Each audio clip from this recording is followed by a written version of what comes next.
ಸರಿ. CSV file ಮತ್ತು GP revolution ಅನ್ನು ಅಪ್ಲೋಡ್ ಮಾಡಿದ ನಂತರವೇ ನಾವು GAW ಅಲ್ಲದ ಚಟುವಟಿಕೆಗಳನ್ನು ಸೇರಿಸಬಹುದು. ನಾವು CSV ಫೈಲ್ ಮತ್ತು GP ರೆವಲ್ಯೂಷನ್ ಅನ್ನು ಅಪ್ಲೋಡ್ ಮಾಡಿದ ನಂತರ ನಾವು GAW ಅಲ್ಲದ ಕೆಲಸಗಳನ್ನು ಸೇರಿಸಲು ಮುಂದುವರಿಬಹುದು. ಅದನ್ನು ಹೇಗೆ ಮಾಡಬೇಕೆಂದು ಅನ್ವೇಷಿಸೋಣ. GAW ಕೆಲಸಗಳಂತೆಯೇ GAW ಅಲ್ಲದ ಚಟುವಟಿಕೆಗಳನ್ನು ಸಹ ವರ್ಗೀಕರಿಸಲಾಗಿದೆ, ಆದರೂ ವರ್ಗಗಳು ವಿಭಿನ್ನವಾಗಿವೆ. GAW ಕೆಲಸಗಳು ಭೌತಿಕ ಅಂಶಗಳ ಮೇಲೆ ಕೇಂದ್ರೀಕೃತವಾಗಿದ್ದರೂ GAW ಅಲ್ಲದ ಚಟುವಟಿಕೆಯು ಇತರ ನಿರ್ಣಾಯಕ ಗ್ರಾಮೀಣ ಅಭಿವೃದ್ಧಿ ಚಟುವಟಿಕೆಗಳನ್ನು ಒಳಗೊಂಡಿದೆ. GAW ಅಲ್ಲದ ಚಟುವಟಿಕೆಯನ್ನು ಸೇರಿಸೋಣ. ಮಾಸ್ಟರ್ ವರ್ಕ್ ವರ್ಗವನ್ನು ಸಾರ್ವಜನಿಕ ಕೆಲಸಗಳಿಗಾಗಿ ಆಯ್ಕೆ ಮಾಡಲಾಗಿದೆ ಮತ್ತು ಪ್ರಮುಖ ವೇಳಾಪಟ್ಟಿ ವರ್ಗವು ನೀರಿನ ಸಂರಕ್ಷಣೆಯಾಗಿದೆ.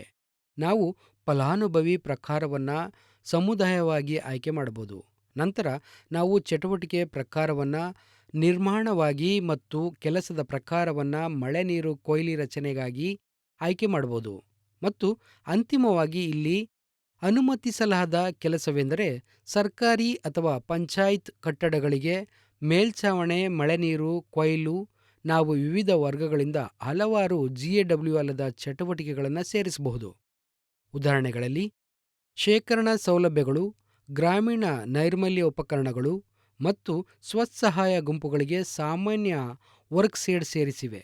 ಈ GAW ಅಲ್ಲದ ಚಟುವಟಿಕೆಗಳು ಸಾಮಾನ್ಯವಾಗಿ ಸ್ವತ್ತುಗಳನ್ನು ನಿರ್ಮಿಸುವುದು ಮತ್ತು ಜೀವನೋಪಾಯವನ್ನು ಸುಧಾರಿಸುವುದರ ಮೇಲೆ ಕೇಂದ್ರೀಕರಿಸುತ್ತೇವೆ. ಇಲ್ಲಿ ನಾವು ವಿಭಾಗದಲ್ಲಿ 2 GAW ಅಲ್ಲದ ಚಟುವಟಿಕೆಗಳನ್ನು ಸೇರಿಸಿದ್ದೇವೆ.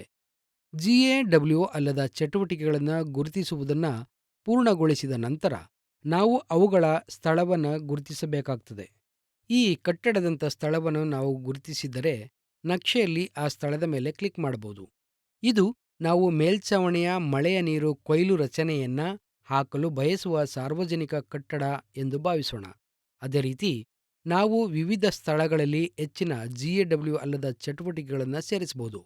ಈಗ ನಾವು GAW ಮತ್ತು GAW ಅಲ್ಲದ ಚಟುವಟಿಕೆಗಳನ್ನು ಗುರುತಿಸಿದ್ದೇವೆ ಮತ್ತು ಸ್ಥಾಪಿಸಿದ್ದೇವೆ.